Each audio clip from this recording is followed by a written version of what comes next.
Show में जिस पर पूरी दुनिया की निगाहें थीं, वहां हमारा तेजस कैसे गिरा। हजारों लोगों के सामने भारतीय वायुसेना का फाइटर जेट तेजस हवा में कलाबाजियां खाता हुआ नीचे आ गिरा। गिरते हुए उसमें भयानक आग लग गई। कुछ देर तक वो घिसटता रहा और फिर खाक हो गया। इसे उड़ा रहे भारतीय वायुसेना के पायलट को निकलने तक का मौका नहीं मिला। इस हादसे में वो शहीद हो गया।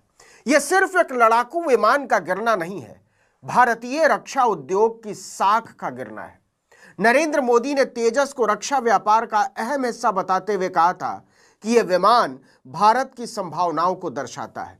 वो संभावनाएं क्रैश हो चुकी हैं, क्योंकि तेजस किसी युद्ध में नहीं गिरा है, किसी विषम परिस्थिति में भी नहीं गिरा है।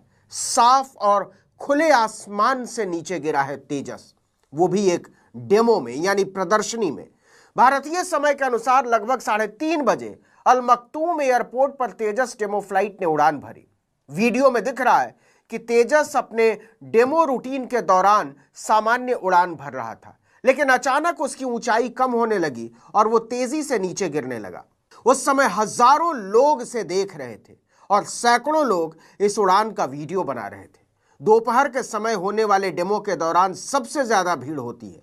साल भर के भीतर वायुसेना का तेजस जेट क्रैश होने की यह दूसरी घटना है।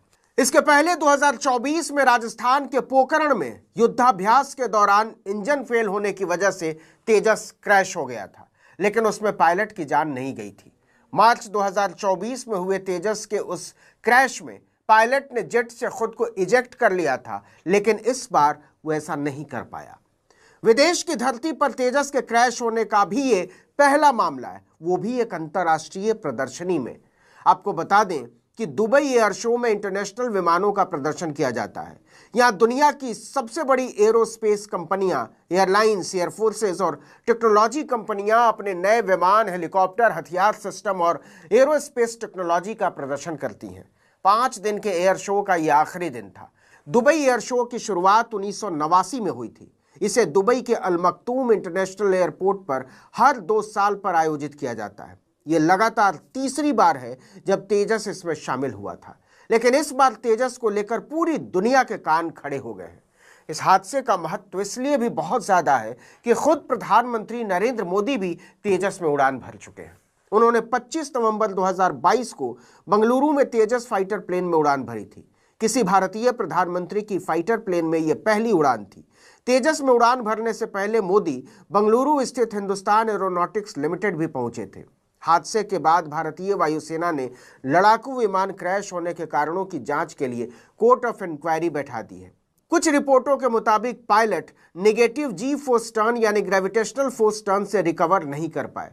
इसके चलते विमान नियंत्रण खो बैठा। वीडियो में साफ दिखता है कि तेजस सीधे नीचे गिरता जा रहा है और इसमें कोई ग्लाइडिंग नहीं दिखी, यानी रिकवरी फेल रही और विमान फ्री फॉल में चला गया। अब समझिए कि यह जी फोर्स टर्न होता क्या है। इसका मतलब होता है जब विमान अचानक नीचे की तरफ गोता लगाता है तो शरीर पर गुरुत्वाकर्षण के उल्टी दिशा में जोर पड़ता है। इस वक्त पायलट को लगता है कि वो सीट से ऊपर उठता जा रहा है। सिर की ओर खून का प्रवाह तेज होने लगता है, जिससे चक्कर और धुंधलापन आ सकता है। ऐसी स्थिति में कुछ सेकंड में विमान का कंट्रोल वापस हासिल करना मुश्किल हो जाता है। लेकिन दावे के साथ ये बात हरगिज नहीं कही जा सकती, क्योंकि विमान को उड़ाने वाला भारतीय वायुसेना का एक ट्रेंड पायलट था, जो कठिन से कठिन परिस्थितियों के लिए तैयार किया जाता है। और दुबई एयर शो में तेजस की उड़ान को किसी भी तरह से कठिन परिस्थितियों की उड़ान नहीं कहा जा सकता। एक थ्योरी यह भी सामने आ रही है कि इस हादसे के बाद सारी जिम्मेदारी पायलट पर डालने की कोशिश हो सकती है, क्योंकि तेजस को लेकर आशंकाओं के जो बादल वैश्विक स्तर पर उमड़े हैं, उसे उड़ाना बहुत मुश्किल लगता है। आपको याद दिला दें कि हादसे के एक दिन पहले ही सोशल मीडिया पर दावा किया गया था कि तेजस फ्यूल लीक की समस्या से जूझ रहा है। हालांकि रक्षा मंत्रालय ने दावा किया था कि तेजस से तेल रिसाव वाला वीडियो फर्जी है। इस हादसे के बाद भारतीय रक्षा उद्योग शोक में डूब गया है। तेजस कई मायनों में मील का पत्थर था। सबसे बड़ी खासियत तो यही थी कि यह पहला लड़ाकू विमान है जिसमें 50% से ज्यादा कलपुर्जे यानी मशीनरी भारत में ही तैयार हुई है। ऐसा तेजस अगर एक अंतर्राष्ट्रीय प्रदर्शनी के दौरान गिर जाता है तो इसके मायने बहुत बड़े हो जाते हैं। तेजस भारत की रक्षा क्षमताओं और मेक इन इंडिया अभिमान का प्रतीक है, भारत की आत्मनिर्भरता का प्रतीक है। इस दुर्घटना ने भारत की साख को नुकसान पहुंचाया, खासकर अंतर्राष्ट्रीय खरीदारों के बीच। आपको बता दें कि दुबई एयर शो हथियारों का एक प्रमुख वैश्विक बाजार माना जाता है। दुनिया भर की सेनाएं और सरकारें यहां अपनी अपनी ज़रूरतों के हिसाब से विमानों की तकनीक, उनकी मारक क्षमताएं और कीमत का आकलन करने अपने अपने प्रतिनिधि भेजती हैं। तेजस को यहां गेम चेंजर के रूप में पेश किया गया था, लेकिन लाइव प्रदर्शन में क्रैश ने संभावित खरीदारों के मन में बहुत गहरे संदेह पैदा कर दिए। दोस्तों, तेजस का क्रैश होना बहुत सारे सवाल खड़े कर गया है। 12 मार्च 2024 को जैसलमेर में एक तेजस क्रैश हुआ था और तब इसके ऊपर सवाल उठे थे।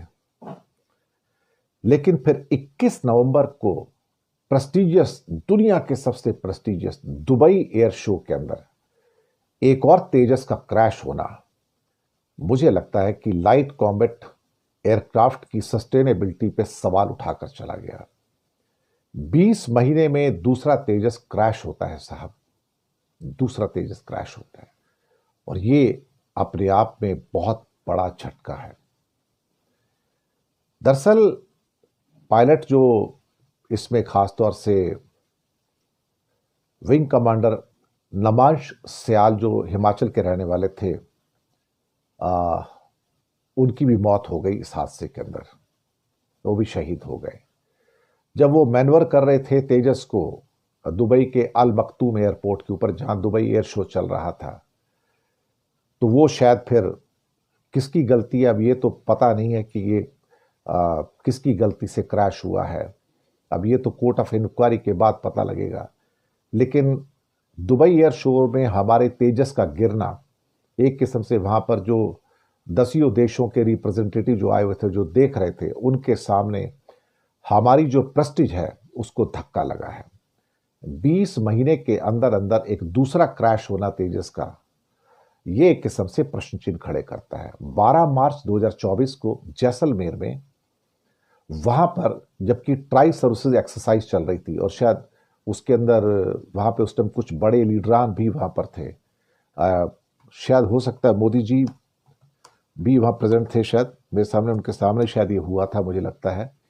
और तो पहला क्रैश तब हुआ जब मोदी जी देख रहे थे मार्च के अंदर।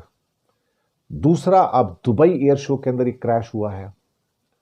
इससे बुरा हो नहीं सकता था जब दुनिया के कई देश भारत के तेजस का करिश्मा देखने के लिए आए थे वहां पर, और सामने अपनी आंखों के उन्होंने तेजस को मैनवरिंग करते हुए देखा और फिर क्रैश होते देखा, तो शायद उनके मन में तेजस को खरीदने के जो ख्वाब होंगे वो भी टूट गए होंगे। कहीं ना कहीं इस बात का एहसास तो होना शुरू हो गया कि क्या तेजस के अंदर कोई कमी है, क्या तेजस एक दूसरा MiG-21 तो ही बनने जा रहा है।